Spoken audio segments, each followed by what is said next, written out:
Hey, YouTube. You got Nick here with Nick's Yard Care. I'm not doing any major work today on mowing or anything like that. We get that done for the week. Thank goodness we were battling rain just about every day, and not just a little bit of rain. But what day was it? Wednesday we had a lot of rain, probably an inch and a half within 3 showers. But today I have removed the black plastic shroud off the bottom of this for the blade breaking, and it was full of grass packed. Still tomorrow going to get in there and see if I can find a grease fitting. I know I've got one back in the drive system I got to do. I'm working on this piece here. I gotta bend it just a little more, and I'm going to put like a license plate bent on each side of it just to control where the grass shoots down, so I have a discharge. I did add a new air filter to it today. You can buy these on Amazon really cheaply, and I did throw some can-in air filter oil on it for your pre-filter. They say you ain't got to, but I think it does better when you do. It's a horse apiece, I guess. But Monday, this is going to be our main mower. We got mostly small yards Monday. I do have one medium-sized yard, and we're going to see how she does for a day of mowing. It's either going to be a normal day or a little bit longer day, but I think we can make it in just about the same amount of time we do the other. And also, in this week, I've had, in the last 2 weeks, I don't know if y'all know much about how to keep vehicles up, especially if you're just getting in this business. I've had to replace a radiator. Granted, it had 52,000 miles on it. I had to replace a radiator. It had been leaking for about 6 months, 7 months. Finally decided to let go on Memorial Day. Then, not this week, but last Friday, I had to put, something like I had to put new tires on the truck. There was no way around it. I was at my tread wear indicators all the way around and actually passed on the front. Sometimes you hit the brakes at the last minute and slide her in the road, you know. Guess that's how it is. But I'll show you these tires over here. They are not name brand by any stretch of the imagination, but they are actually got a good tread.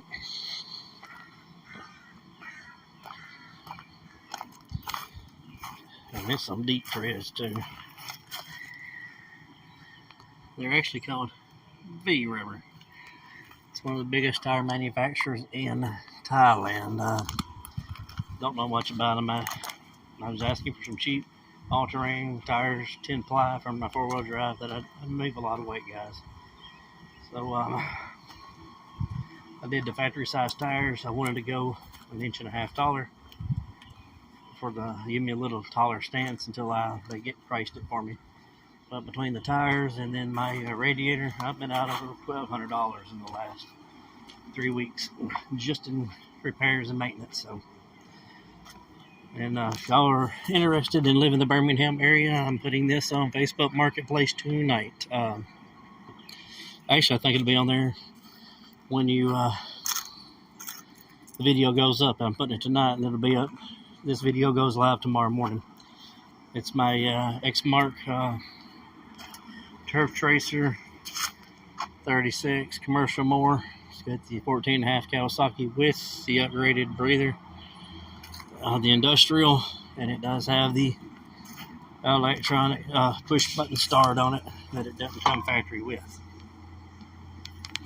I'm changing the way I told y'all guys I'm looking at doing things a little differently.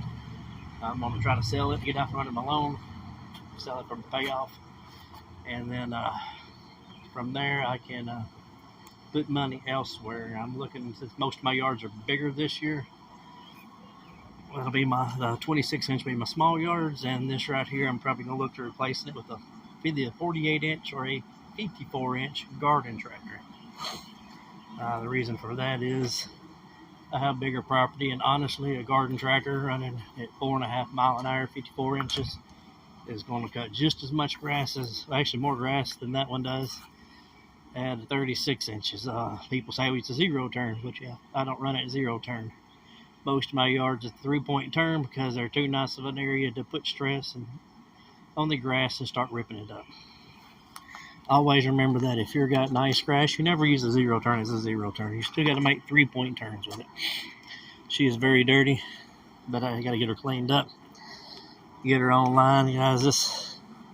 I will be asking $75 for it. Locally, it starts at $8,500 without the sulky, without the electric start, and without the breather. You add all that to it, you're looking $2,500 more, not counting the set of blades that's on it. And I got 3 other sets that'll go with it, plus the factory air filters and all that.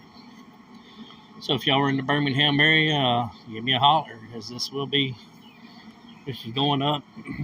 Get me out from under the loan, help me get a portable cabin put on our land pretty quickly so we can start a build on that. All right, like and subscribe. Sorry you didn't have much video today, but that's what we got going on. I can't tell you I'm busy if I'm not. Of course, I do a lot of work at home behind the scenes that y'all don't see, and this is one of them days. Hey, God bless y'all. You have a great day. And happy Father's Day to everybody.